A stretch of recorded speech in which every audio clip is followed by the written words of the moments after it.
बहुत ध्यान से सुनिएगा। एक अम्बरीश नाम के एक छत्र सम्राट राजा थे, और इनके राज्य में कितना आता था? बोले तीनों लोक, सप्तद्वीप। पृथ्वी पर 7 द्वीप हैं, जिसमें से एक द्वीप पे हम लोग रहते हैं, जिसको जम्बू द्वीप कहते हैं। ऐसे 7 द्वीपों के राजा, रसातल के राजा, पृथ्वी के राजा, भूमंडल के राजा, तीनों लोकों के राजा थे। कौन? अम्बरीश। इनके दरबार में केवल मानवों की भीड़ नहीं होती थी, रसातल के गणों की भीड़ भी होती थी, देवताओं की भीड़ भी होती थी, सबका समाधान करते थे ये। ऐसे अम्बरीश राजा। लेकिन इनकी भक्ति पर ठाकुर जी बिक गए। कैसी भक्ति? जीवन में भक्ति ऐसी आई कि अम्बरीश महाराज अपने ठाकुर जी के छोटे से छोटे और बड़े से बड़े सारे काम स्वयं करते थे, कोई और सेवक नहीं था। व्यक्ति जब बड़ा बन जाता है तो 10 काम करने वाले 20 लोग होते हैं। भोजन बनाने वाले 2 लोग, सफाई करने वाले 5 लोग, गाड़ी चलाने वाले 4 लोग, कपड़े प्रेस करने वाले 3 लोग। बड़े बन जाते हैं तो फिर लोग भी बहुत हैं। घर में रहने वाले लोग 2 और कार्य करने वाले लोग 100। ऐसे ऐसे घरों में भी गए हैं। इतना विशाल घर, रहने वाले 2 ही लोग हैं, पर काम करने वाले 100 लोग हैं। लेकिन अम्बरीश महाराज जी की एक विचित्रता थी कि इनके राज्यपाट के काम करने वाले तो लाखों लोग थे, लेकिन ठाकुर जी की सेवा का A to Z सारा काम अम्बरीश महाराज अपने हाथ से करते थे। A to Z का मतलब, वस्त्र भी स्वयं सिलते थे ठाकुर जी के, भोजन भी स्वयं बनाते थे, आटा भी स्वयं गूंदते थे। भागवत जी में तो ऐसा भी वर्णन आता है, इनके चरित्र में वर्णन करते हैं आचार्य चरण, कि पूरे 24 घंटे में केवल एक बार मुकुट पहनते थे सिर पे, और वो मुकुट पहनते थे जब सभा में जाते थे। सभा में जाके सभा को संबोधित करते, सबके कार्य आदि करने के बाद उसके बाद मुकुट उतार देते, स्वाफा अपनी कमर पर बांधते, सिर पर एक पगड़ी पहन लेते, और कंधे पर एक स्वाफी रख करके हाथ में ली झाड़ू और लग जाते अपने ठाकुर जी की सेवा में। मंदिर धोना, मंदिर साफ करना, ठाकुर जी के वस्त्र बनाना, ठाकुर जी के लिए नए नए। पत्नियों को भी अधिकार नहीं था कि ठाकुर जी की सेवा में झांकें। उनसे कहा तुम अपनी सेवा करो, हमारी ठाकुर जी की सेवा में कोई नहीं आएगा।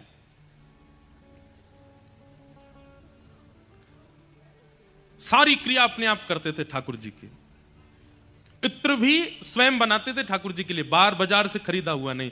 ये बात हम आपको इसलिए बता रहे हैं, सेवा घर में आ गई है, प्रयास करो ज्यादा से ज्यादा ठाकुर जी की सेवा में घर की वस्तु का प्रयोग हो, बाहर की नहीं। यह भी एक सेवा का स्वरूप है। आप सब कुछ स्वयं सिद्ध करके ठाकुर जी को धराते हैं। ठाकुर जी को पता तो चले कि आप उनसे मिलने के लिए और उनकी प्रेम लक्षणा भक्ति प्राप्त करने के लिए कितने उत्सुक हो। अम्बरीश महाराज एक दिन आटा गूंद रहे थे। सप्तद्वीप के राजा, तीनों भुवनों के राजा आटा गूंद रहे हैं। पत्नी कभी कभी कहती, ये काम तो आप हमें भी दे सकते हैं। बोले, देवी मैं तुम्हारे आगे हाथ जोड़ूं, तुम जो कहोगे सो दूंगा, पर ठाकुर जी की सेवा मुझसे मत मांगो, ये मेरा अधिकार है, मुझे करने दो, मैं अपने हाथ से करूंगा। पता नहीं तुम कैसे करो। आज एक किसी भक्त का ये प्रश्न भी आया, उसका उत्तर भी देंगे। एक दिन अम्बरीश महाराज सोच रहे थे, ऐसी कौन सी सेवा है जो मुझसे नहीं होती है लेकिन ठाकुर जी के चरणों में आती है। तब विचार करने लगे, मंदिर में साफ करता हूं, वस्त्र में बनाता हूं, इत्र में लगाता हूं, चंदन में घिसता हूं। यहां तक कि ये तक सोच लीजिए कि जो ठाकुर जी की भोग में पदार्थ आते हैं उनकी खेती भी स्वयं करने जाते हैं। स्वयं ही सब्जी बोते हैं, स्वयं ही धान लगाते हैं, स्वयं ही आटा आदि सब कुछ स्वयं ही करते हैं, कोई बाहर की वस्तु नहीं। मतलब धनवान होने का, राजा होने का इससे बढ़िया उनको कोई और कारण नहीं लगा कि मेरे पास सब कुछ है तो सब कुछ ठाकुर जी को लगा दूं। एक दिन मन में विचार करने लगे, कोई एक सेवा तो ऐसी है जो मैं नहीं करता हूं लेकिन फिर भी ठाकुर जी के पास जा रही है।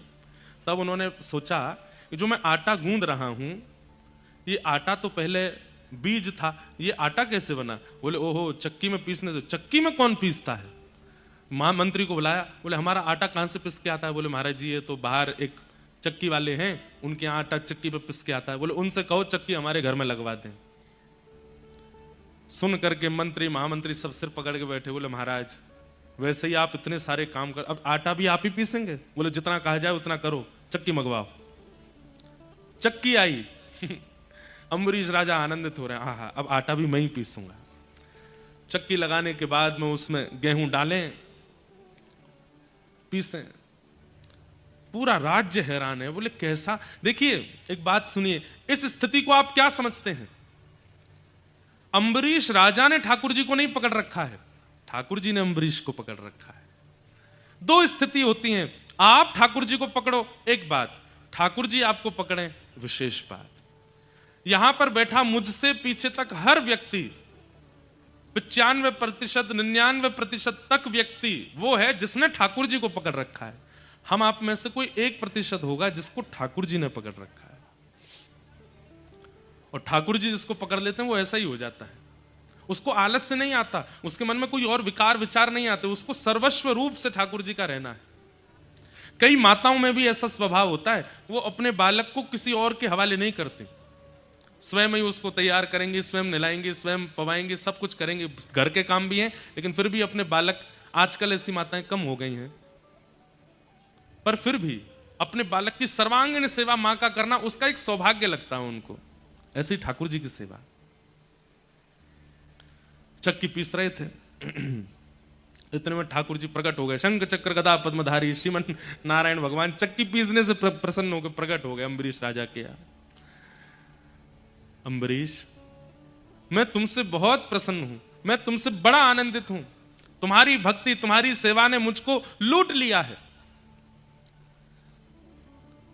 हम आप होते तो क्या करते? तुरंत उठ के जाते, ठाकुर जी को प्रणाम करते। अम्बरीश राजा क्या बोले?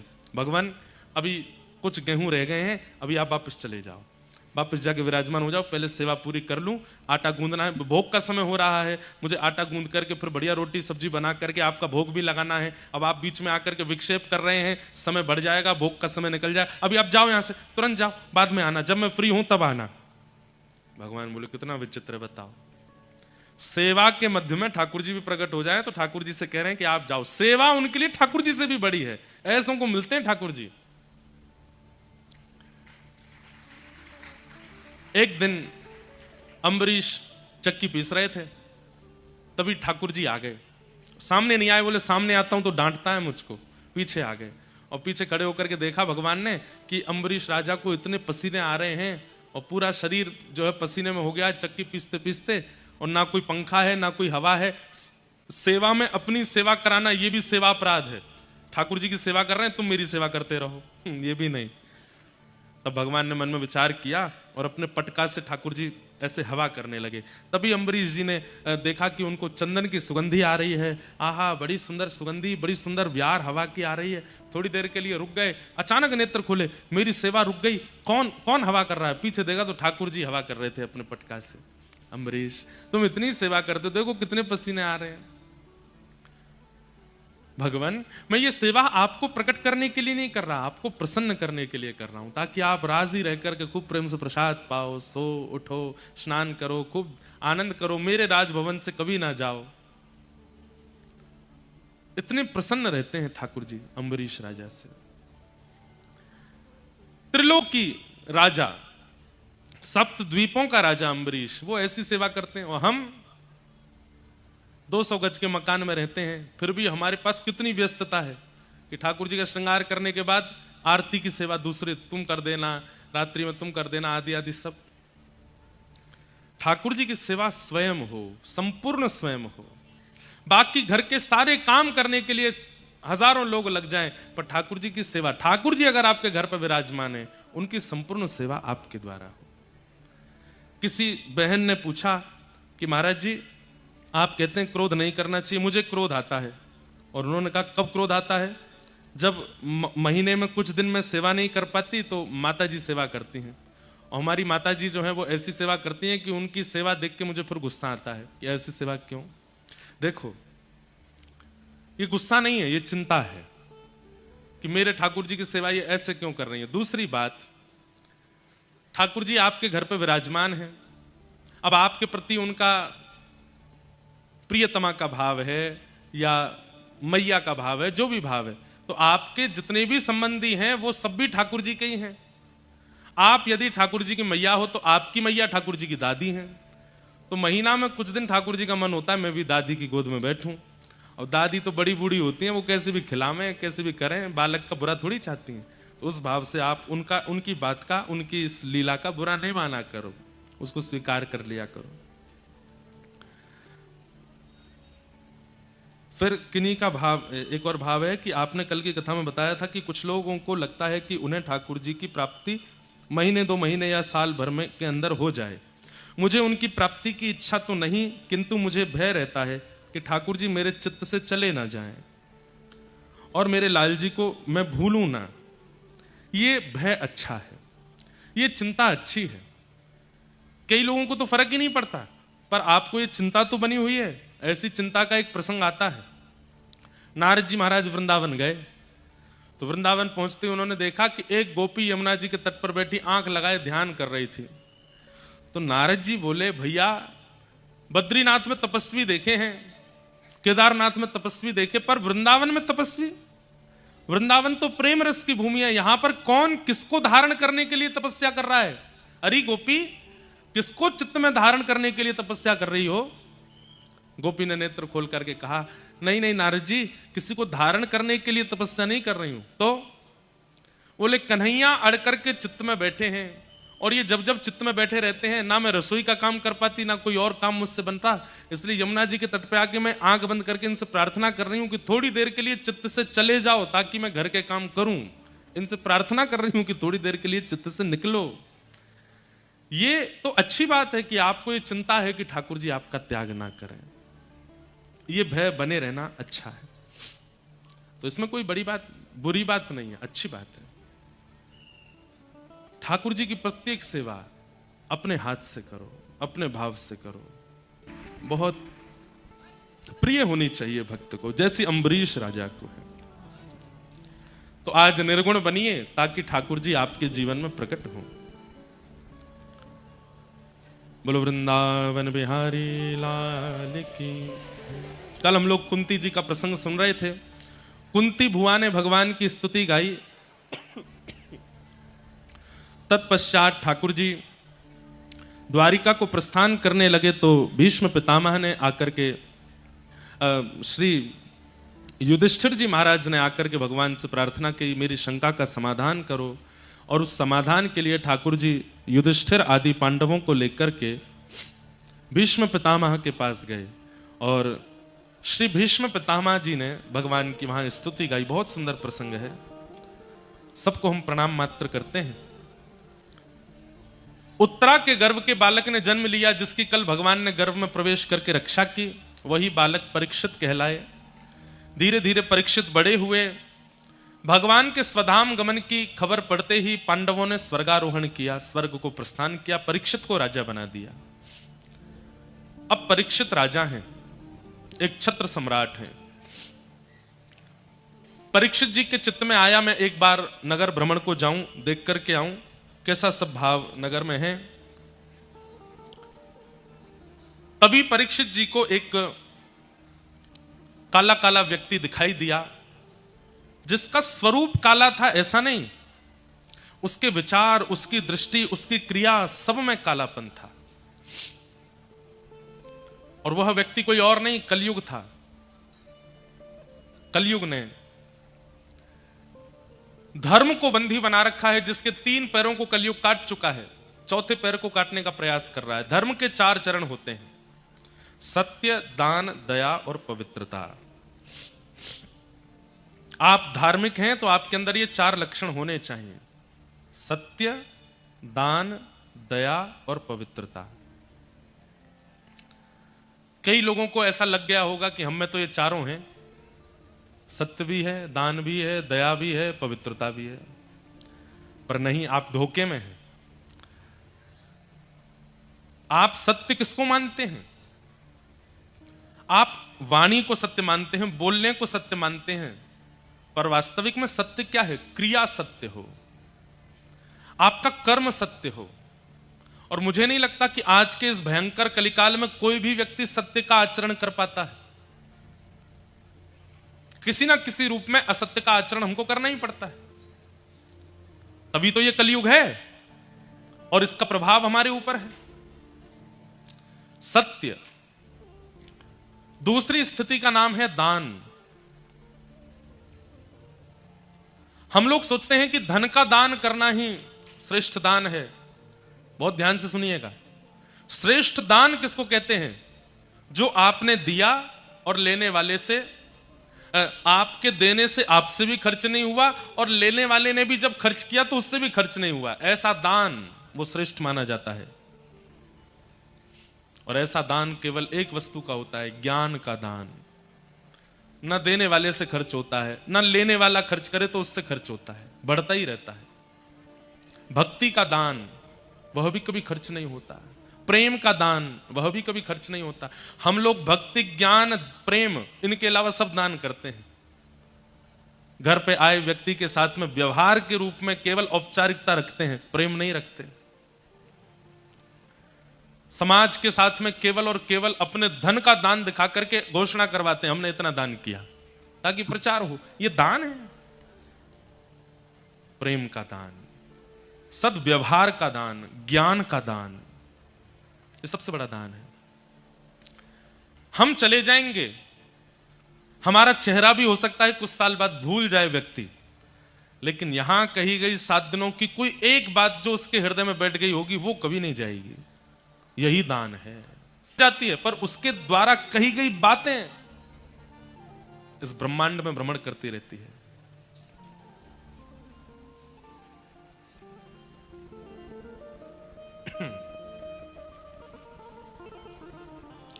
श्री लखन पटेल जी, मध्य प्रदेश शासन के मंत्री जी पधारे हैं, आपका स्वागत। श्री चंद्रशेखर शुक्ला जी भी पधारे हैं, आपका भी बहुत बहुत अभिनंदन, स्वागत। क्या बता रहे थे हम? कहां थे बताओ? हाँ, हम चले जाएंगे, पर हमारे द्वारा कही गई बातें वो इस ब्रह्मांड में ही घूमती रहती हैं। और वही दान सर्वश्रेष्ठ है जो व्यक्ति के अंत काल तक उसके चित्त को याद रहे। कई बार लोग बोलते हैं ना, एक बहुत अच्छी बात किसी ने कही थी, मुझे उन व्यक्ति का नाम याद नहीं, पर उन्होंने ऐसा कहा था, बातें, विचार। कल भी हमारी शैलेंद्र जी से आज ही बात हो रही थी कि व्यक्ति को महान उसके विचार बनाते हैं। उसकी क्रियाएं भूल जाएंगे लोग, उसने कितना बनवाया, क्या करवाया, क्या नहीं किया, भूल जाते हैं लोग। वो कितना सुंदर दिखता था, कैसे कपड़े पहनता था, कौन सी गाड़ी में चलता था, पत्नी कैसी थी, बच्चे कैसे थे, भूल जाएंगे लोग। लेकिन उसके विचार, जब भी कभी वो समाज में गया या सभा में गया तो विचार कैसे प्रकट करता था, उस विचार को नहीं भूल पाएंगे लोग। व्यक्ति को विशेष उसके विचार बनाते हैं। इसलिए विचारों के ऊपर काम कीजिए। अपनी ज्यादा तन की सुंदरता, मुख की सुंदरता, ये तो एक दिन जर्जर होना ही है। आंखों पे पड़ेगा जाला, नाक से बहेगा नाला, लाठी से पड़ेगा पाला, ये तो सबके साथ होना है। चाहे कितनी भी जिम चले जाओ, चाहे कितने भी डाइट कर लो, कितना भी जो है सदा हुआ भोजन कर लो, बुढ़ापा नहीं आएगा? आएगा। एक दिन तो कुरूप होगे, एक दिन तो 32 छींक आती 32 निकलेंगी बाहर। घर के छोटे छोटे बच्चे ढूंढते रहेंगे, दादी देखो आपके दांत वहां पड़े थे, पहन लो इनको। ये तो होना ही है सबके साथ। हम लोग किस पर ध्यान दे रहे हैं? और विशेष रूप से युवा, मेरी ध्यान से बात सुनो। आपके अंदर ऊर्जा है, आपके अंदर इस समय इतनी ताकत है कि आप जो चाहें वैसा निर्माण अपना कर सकते हैं। कल मुझे कोई बोला, महाराज जी बहुत बड़ी कृपा हो गई है आजकल आपकी कथाएं, और भारत के हमारे पूज्य प्रेमानंद जी महाराज, हमारे बागेश्वर वाले महाराज जी, और भी कई संत महापुरुषों के प्रयास से अब बच्चों के लुक्स भारतीय होते जा रहे हैं। नहीं तो बीच में तो ऐसे खड़े होने लगे थे, बीच बीच में फटे कपड़े पहन के घूमते थे, उल्टा सीधा सब करने लगे थे। अब दोबारा से तिलक चंदन शुरू हो रहा है, अब दोबारा से व्यवस्थित हो रहे हैं। अभी भी हैं कुछ लोग जिनकी फसलें खड़ी हैं।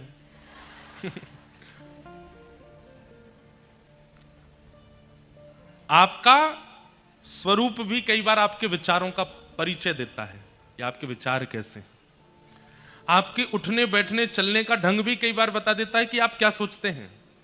इसलिए नेत्रम, वक्त्रम, विकारेण, इन तीनों को शुद्ध रखिए।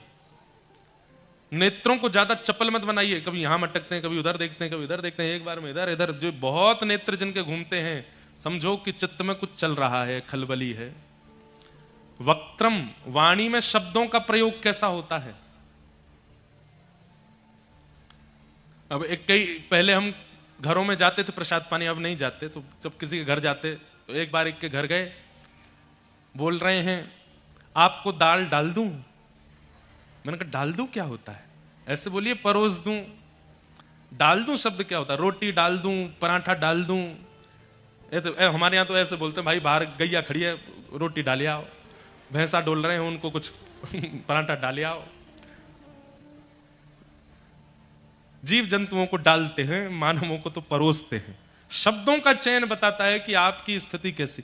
प्रणाम करने का तरीका बता देता है कि आप कैसे आचार्य के संरक्षण में रहते हैं। आप कैसे प्रणाम करते हैं, प्रणाम की मुद्रा से पता चल जाता है। केवल फोटो खिंचाने आए हैं, प्रणाम करने नहीं आए। इसलिए भैया नेत्रम, वक्त्रम और विकारेण, अपने विचारों को शुद्ध करेंगे तो नेत्र भी शुद्ध हो जाएंगे, वाणी भी शुद्ध हो जाएगी और आपके शरीर के विकार भी शुद्ध हो जाएंगे। विचारों की शुद्धता बहुत आवश्यक है। और विचार शुद्ध किससे होते हैं? सत्संग से। सत्संग करोगे, वैष्णवों का संग करोगे, विचारों को, उनकी बातों को सुनोगे, उनसे विचार शुद्ध होते हैं।